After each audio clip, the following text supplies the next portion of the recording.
Сәлем баршаңызға. Қызықты әңгімелер атты қазақша каналға қош келдіңіздер. Каналға тіркеліп лайк басып кетіңіздер. Басымнан өткен оқиғаны еске алсам, рахатқа бөленем. Кім Теміртауда, Тұзда оқыған болса, қаладағы жағажайды жақсы білет. Өйткені теміртаулық студенттердің де, қала тұрғындарының да жаздың күнгі ең сүйікті демалыс орны жағажай болатын, су қоймасы, жасанды көл. Бос уақытымыз болса, жағажай қайдасың деп тартып отыратынбыз. Өйткені жағажай студенттер тұратын жатақханаға жақын орналасқан. Сол бір студенттік кезде жағажайда болған оқиға менің бүгінгі өміріме әсер еткен сияқты. Жан баласына айтпаған сырымды алаш айнасы оқырмандарына айтайын деп шештім. Сол кезде бірге оқыған дос құрбыларым білмес үшін атымды өзгертіп жазып отырмын. 3-ші курста оқып жүргенде досым, жігітім Бақтиярмен жағажайға барып шомылып қайтуға уағдаластық. Түс кезінде барамыз деп келіскенбіз. Алайда ол институтта бөгеліп жатақханаға түс ауа келді. Мен оның кешіккеніне реніш білдіріп сөзге келіп қалдық. Мен енді бармаймын деп отырып алдым. Кейіннен ашуым тарқаған соң келістім.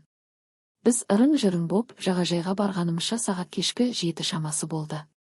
Менің тез ренжіп қалатын мінезім бар. Бірақ біраздан соң жазылам да ренішті ұмытып кетем. Кек те сақтамаймын. Суға шомылып, өзімізбен алып барған тамағымызды жеп отырып, болмашы бірдеңеге Бақтиярмен тағы ұрсып қалдық. Ұрысқан кезде байқамай қаттырақ сөз айтылып кетеді емес пе? Бізде де солай болды. Бір-бірімізді кінәлап, даусымыз қаттырақ шықты ау, өйткені біздің айналамызда отырған кісілердің бәрі бізге мойын бұрып қарады. Айналадағы кісілерден ыңғайсыздандым, Бақтияр жатақханаға қайтайық деді. Бірақ мен долыққа салынып қайтпаймын деп отыра бердім. Бақтияр, соңғы рет айтам, қайтпасаң өзім қайта берем деді. Мен қырсығып қайтсаң қайта бер деп отыра бердім. Бір қарасам Бақтияр ұзап барады екен. Мен де өзімше қыр көрсетіп тапжылмай отыра бердім. Солай қырсығып отырып кеш батып қалғанын да байқамай қалыппын. Жан-жағыма қарасам, жағажайда бірен-саран адам ғана қалыпты. Мен де жинала бастадым. Қалған тамақтар мен ыдыстарды сөмкеге салып бола бергенімде, ту сыртымнан біреудің көмек қажет емес пе деген даусын естіп бұрылдым. Қарасам, әдеміше келген орыс тілді қазақ жігіті тұр екен. Мен көмек қажет емес екенін айтып, заттарымды жинап жүре бергенімде, сіз қорықпаңыз, мен де Тұзда оқимын деді. Тимур деп қолын созды, Дина деп мен де қолымды ұсындым. Таныстықтан соң Тимур достармен бірге екенін айтып, көлікпен жеткізіп тастайын деп ұсыныс жасады. Мен жоқ деп көнбедім.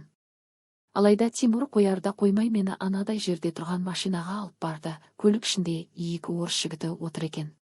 Тимур достарына мені таныстырып, жатақханаға дейін жеткізіп тастауға уәде бергенін айтты. Достары келісімін білдірді. Сосын Тимур досының бірінің туған күні екенін тілге тиек етіп, өздері ішіп отырған шараптан құйып ұсынды. Мен ішпеймін деп қарсыласқаныммен жігіттер қаумалап қоймады. Осы бір стаканды қалдырмай ішіп қойсаң қайта ұсынбаймыз деді. Қорқыныш па, әйтеуір жігіттердің сөзін жерге тастамай соңына дейін іштім. Сонан соң Тимур танысқанымыз үшін ішейік деп тағы бір стакан шарап құйды. 3-ші жігіт үшін 3-ші стаканды тауыстым. Басым айнала бастады. Қорқып тұрмын, кетейін десем жібермейді. Көліктің магнитофонында айтылып жатқан әнге Тимур мен би биледік. Қайта келіп көліктің артқы орындығына отырдық. Біз көлікке кіріп отырған кезде алдыңғы орындықта отырған 2 жігіт қазір келеміз деп кетіп қалды. Жалғыз қалған соң Тимур мені құшақтап сүйе бастады. Алғашында қарсылық көрсеткенмен, кейін шараптың әсеріме еркіне көндім. Солай аймаласып жатып қалай шешіндіріп тастағанын ұқпай да қалдым. Сөйтіп Тимур дегеніне жетті. Тимур шаруасын бітіріп орнынан тұрғанда ғана жаңағы 2 жігіттің қарап тұрғанын байқадым. Мен орнымнан тұрам дегенше жігіттердің біреуі тарпа бас салды.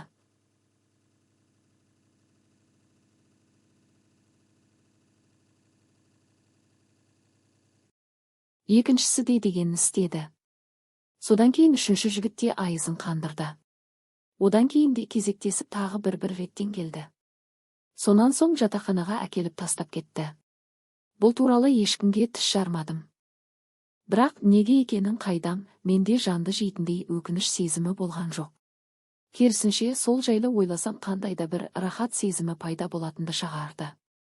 Арадан біраз уақыт өткен соң ол жайлы ұмыттым. Сол бір ұрыс-керістен соң Бақтияр екеуміздің арамыз үзілді. Оқу бітірген соң өзім туған қалаға келіп жұмыс істедім. Қызметтес бір жігітке тұрмысқа шықтым. Күйеуім көңілімнен шығады. Сыйластығымыз жақсы. Жарасымды отбасымыз. Бір ұл, бір қызымыз бар. Алайда, соңғы кезде бойымда бір жаман әдеттің пайда болғанын сезініп жүрмін. Төсекте ләззат ала алмайтын болдым, зорлықты қалап тұрамын. Бірақ күйеуіме зорлық жасашы деп қалай айтам? Бұл сол бір оқиғаның салдары ма екен? Құрметті оқырмандар, каналға тіркеліп лайк басып кетіңіздер.